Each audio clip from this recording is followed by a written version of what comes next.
and then we'll continue for panel discussion. So our second speaker is Professor Kim Bom-chul at the Gangwon National University in Korea. Professor Kim is the president of Korean Society of Limnology, and now he's an emeritus professor in Gangwon National University. And he has his bachelor degree study at Seoul National University and master degree study at KIST in Korea, and doctoral degree again in Seoul National University.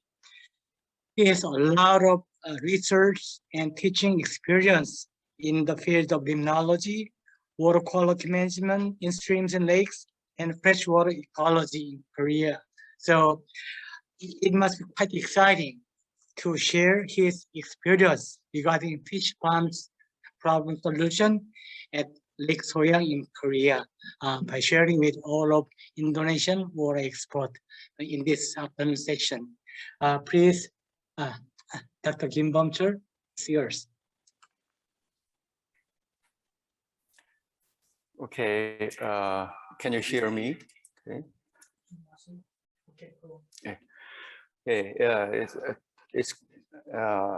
I'm glad to have an opportunity to share my experience in reservoirs in Korea. First, I will introduce Lake Soyang, which is my major research site. Okay, Lake Soyang is the largest reservoir in Korea and deepest in Korea. Maximum depth is 100 meters.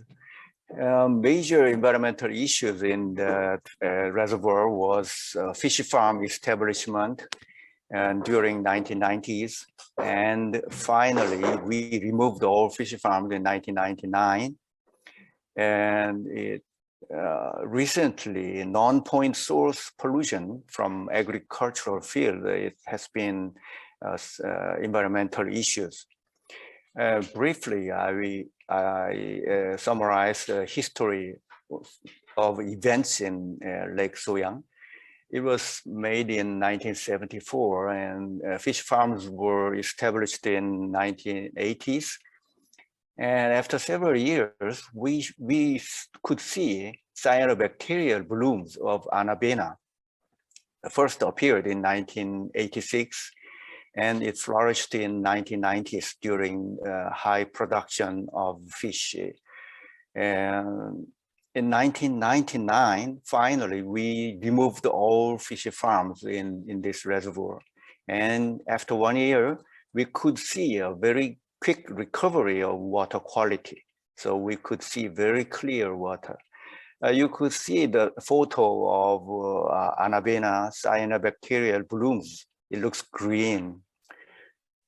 Okay, this figure shows the long-term change of water quality, especially chlorophyll A quantities, the density of phytoplankton, which was high in 1990 and 1995, 96, during the period of high aquatic aquaculture production. Fish farms were very important, a major source of phosphorus. In the net cage type fish farms, fish excrete, and the excretion can be dispersed directly into lake surface, causing cyanobacterial blooms and anoxic hyperlimnia in these reservoirs. Actually, we had many fish farms in all major reservoirs in Korea.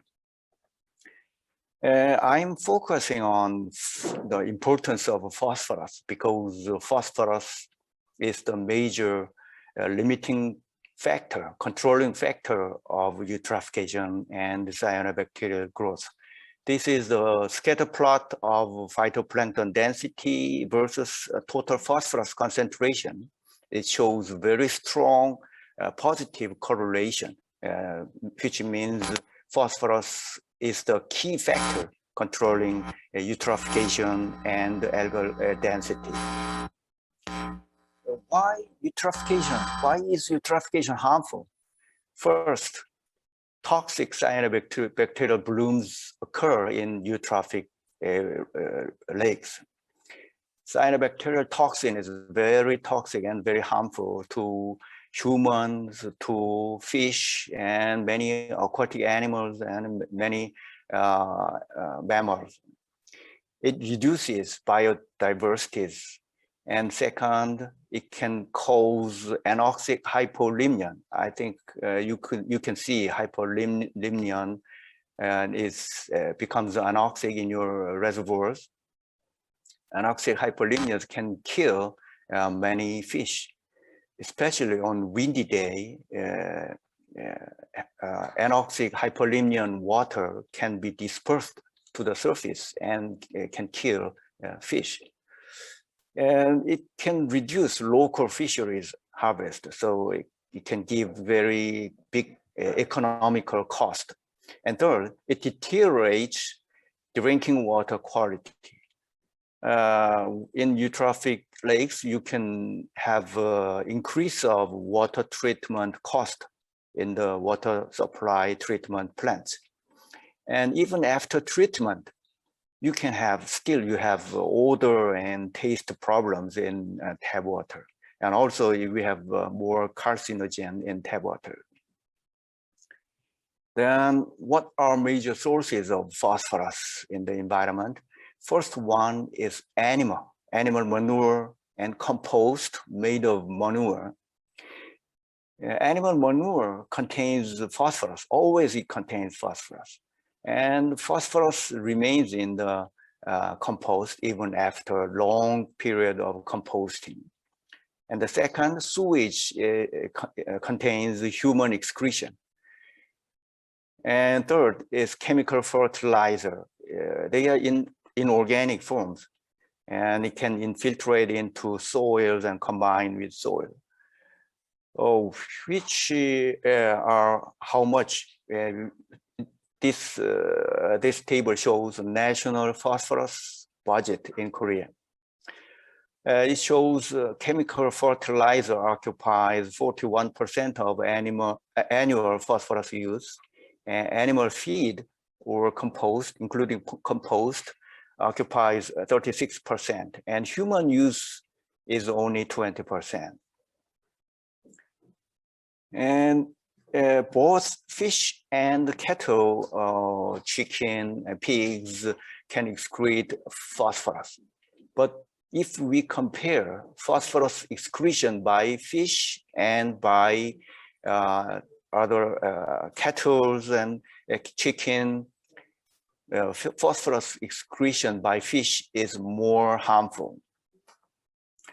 Usually, phosphorus in the agricultural field is absorbed onto soil surface. Soil can absorb phosphorus very effectively. So usually only 5% of phosphorus applied onto agricultural field is exported to streams or lakes. Once I measured phosphorus budget in a very high slope agricultural field, we calculated all input amount of phosphorus and output discharge out of the watershed. We could see 10% of phosphorus is exported out of watershed. This was the case of very high slope area. So if you measure it in the flat land, maybe 5%, less, only 5% can be exported out of a watershed.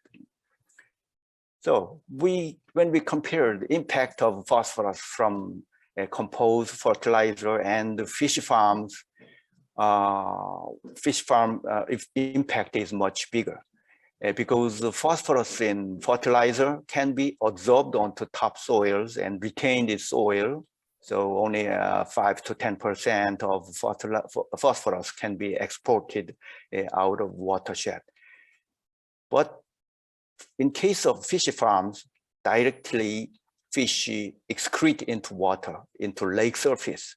So phosphorus is more available than same amount of phosphorus used in terrestrial agricultural field. This figure shows the primary productivity of phytoplankton in Lake Soyang and the amount of aquaculture production. You can see a very high correlation between aquaculture production amount and primary productivity of phytoplankton.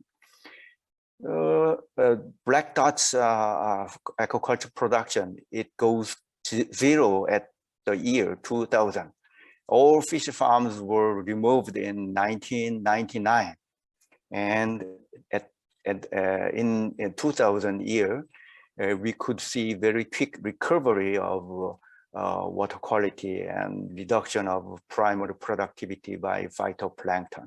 So it shows that the impact of aquaculture was very great in this lake. Then how can we control fish farms, or how can we control the impact of a fish farm? I will shortly, briefly introduce what we did, what we thought to control fish farm impact in Korea. The first one was to restrict total number of cages and dimensions of fish farms. And the second is to reduce phosphorus content in fish feed. And third, we tried to improve fish feed quality to improve absorption by fish or digestion by fish. And the fourth, finally, we removed all floating net cage fish farms in Korean reservoirs. And for the last fifth, I can suggest another alternative method. Okay, first we tried to reduce the number of fish farms or production of fish farms.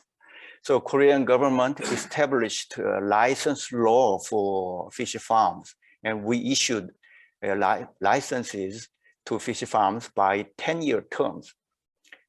Actually, after 10-year terms in 1999, we didn't extended expiration. We didn't extended the license. So in case of Lake Soyang, the number of fish farms licensed was 13 in Lake Soyang, and 33 farms were licensed in Lake Chuncheon, like that. So we issued the limited number of license to fish farms. And also the total number of cage was restricted. Unit size was 5 meter by 5 meter. Total number was limited for each reservoir. So usually the limited total number of cage was several hundred per reservoir. But even if the number of license was restricted, but we couldn't control the amount of feed they use. So in the same number of cages, they could produce more fish. But if we have a higher density of fish, we could have higher probability of fish disease. Anyway, we couldn't control amount of feed application. And the second, we tried to phosphorus content in fish feed, because phosphorus is the key factor of eutrophication. If we have more phosphorus in fish feed, fish can excrete more phosphorus into water. At first, phosphorus content of fish feed regulation was over 1.8%. Yeah. So we requested higher phosphorus concentration in the fish feed at first, because with the higher phosphorus content, we can produce better quality of fish meat.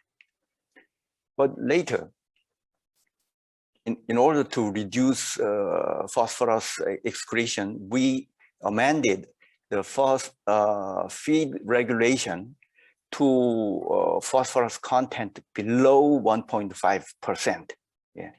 It was over 1.8%, but now we changed it into below 1.5%.